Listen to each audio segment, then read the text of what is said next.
दर्यापूर तालुक्यातील Khallar police station हद्दीतील नालावडा येथील झिपरकर परिवाराने दर्यापूर पोलीस ठाण्यात अंगावर डिझेल टाकून आत्मदहन करण्याचा प्रयत्न केल्याची धक्कादायक घटना शुक्रवारी घडली।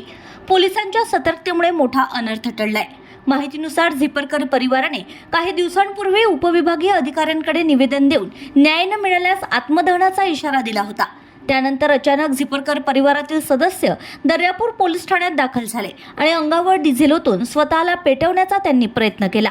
घटनेची पार्श्वभूमी अशी आहे की 13 मे 2025 रोजी नालावडा येथे झिपरकर आणि बोडके परिवारांमध्ये जागेच्या वादातून मोठा संघर्ष झाला होता।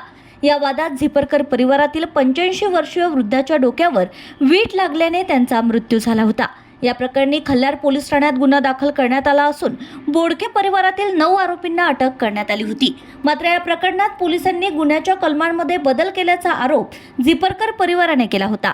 या संदर्भात त्यांनी उपविभागीय अधिकाऱ्यांकडे तक्रारही केली होती, परंतु कोणतीही ठोस कारवाई न झाल्याने संतप्त झालेल्या झिपरकर परिवाराने हा टोकाचा पाऊल उचलण्याचा प्रयत्न केलाय।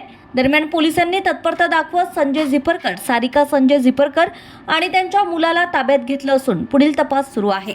या घटनेबाबत खल्लार पोलीस स्टेशनचे ठाणेदार रवींद्र बारळ यांच्याशी संपर्क साधण्याचा प्रयत्न केला असता त्यांनी प्रतिक्रिया देण्यास नकार दिलाय।